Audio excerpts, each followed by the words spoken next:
Vishwaksen cinema mechanic Rocky ఈ రోజు మాత్రం థియేటర్ లో చాలా గ్రాండ్ గా రిలీజ్ అయింది. కొంతమంది ఆయన ఫ్యాన్స్ అయితే చాలా బాగుంది, సూపర్ డూపర్ హిట్, ఆయనకు సెట్ అయింది, మాస్కా మహారాజ్ అని అందరూ కూడా అంటున్నారు. కానీ కొంతమంది అయితే మిక్స్డ్ టాక్ చెప్తున్నారు. ఫస్ట్ హాఫ్ మొత్తం కూడా చాలా లాగ్ బోరింగ్ గా ఉంది, సెకండ్ హాఫ్ అంతా కూడా చాలా బాగుంది అనే విధంగా మాట్లాడుతున్నారు. సో దీని గురించి నువ్వేమనుకుంటున్నావు? అయితే ఈ సినిమాకి మెయిన్ ఒక చాలా హైప్ అయితే క్రియేట్ అయిందని చెప్పొచ్చు. మెకానిక్ రాకీ అనేది చాలా డేస్ తర్వాత మళ్ళీ ఇంకో సినిమా తీస్తూ ఉన్నారు. అది ప్రెస్ మీట్స్ లో నేను మాట్లాడిన వీడియోస్ అన్ని వైరల్.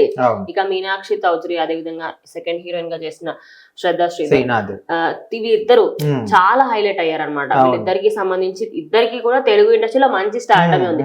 తను యాజ్ అ మోడల్ గా స్టార్ట్ చేసింది కెరియర్. ఇటు తిను కూడా కొన్ని షోస్ లలో పార్టిసిపేట్ చేసి తర్వాత ఇండస్ట్రీకి వచ్చింది. ఇక మన విశ్వక్సేన్ అన్న కూడా చెప్పనక్క, ఆయన స్పెసిఫికల్లీ ఆయన లైఫ్ లో ఫలక్నామా దాస్ అండ్ అదే పాగల్ ఇలాంటి సినిమాలతోని ఆయన ఒక హిట్, ఇలాంటి సినిమాస్ ఆయన ఒక ఇంపాక్ట్ క్రియేట్ చేసుకున్నాం. మాస్కా దాస్ అంటే ఆయన క్యారెక్టర్ కి పక్కా హైదరాబాదీ, పక్కా లోకల్, అంటే ఇట్లాంటి ఒక మాస్ క్యారెక్టర్ సెట్ అయితే అదే క్రమంలో మెకానిక్ రాకీ కూడా అదే జానర్లో వెళ్ళేసరికి అంటే చాలా మంది ఫ్యాన్స్ కి నచ్చింది. నిజానికి పాజిటివ్ టాక్ ఎక్కువ ఉంది. కొంచెం మిక్స్డ్ టాక్ ఎందుకు వినిపిస్తుంది అంటే స్టోరీలో ఎక్కువగా లెంత్ చేయడము, అంటే ఈ స్టేజ్ లో ల్యాగ్ చేయాల్సిన అవసరం లేదు, కానీ ల్యాగ్ చేశారంటే కొన్ని వార్తలు వినిపించాయి.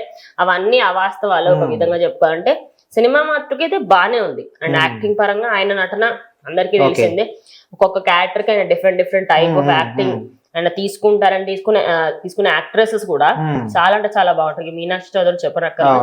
అండ్ కొన్ని మైనసెస్ ఏంటంటే సినిమా అనేది ఇప్పుడు మనకి ఎంతైతే హైప్ క్రియేట్ చేసిందో దానికి మించి ఉండాలి.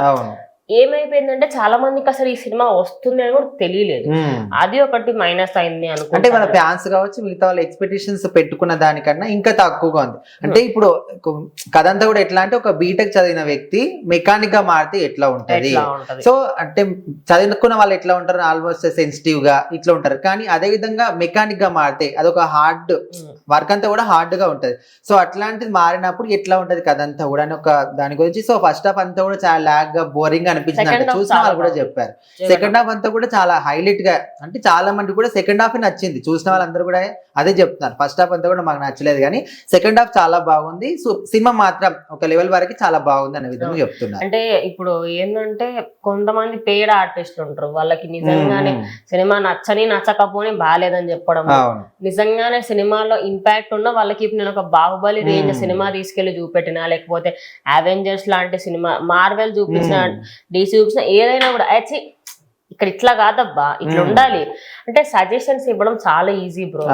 ఆయన చిన్న స్టేజ్ నుంచి వచ్చి ఈ లెవెల్ వరకు వచ్చారంటేనే చాలా గొప్ప విషయం. సో అందుకని చెప్పేసి ఖచ్చితంగా ఆయన సినిమా మాత్రం యావరేజ్ టాక్ వినిపించడానికి మెయిన్ రీజన్ చాలా మందికి తెలియలేదు. Second reason first half lag ఉంది అని చెప్పేసరికి అంటే అరే ఫస్ట్ హాఫ్ లాగ్ ఉందంట ఎందుకు ఇంకా, సో అట్లా మిక్స్డ్ టాక్ వినిపించడంతో కొంచెం డిసప్పాయింట్మెంట్ అయితే క్రియేట్ చేసింది. ఓవరాల్ గా ఈ సినిమాకి ఒక 4 వరకు 3.5 నుంచి 2.5 వరకు అయితే రేటింగ్ ఇస్తున్నారు. సో మొత్తానికి ఫస్ట్ డేనే కాబట్టి కొన్ని సినిమాలు ఫస్ట్ లో స్లో ఉన్నప్పటికీ కూడా ఇంకా పుంజుకుంటాయి. సో చూద్దాం సినిమా ఎట్లా అవుతుంది ఏందని.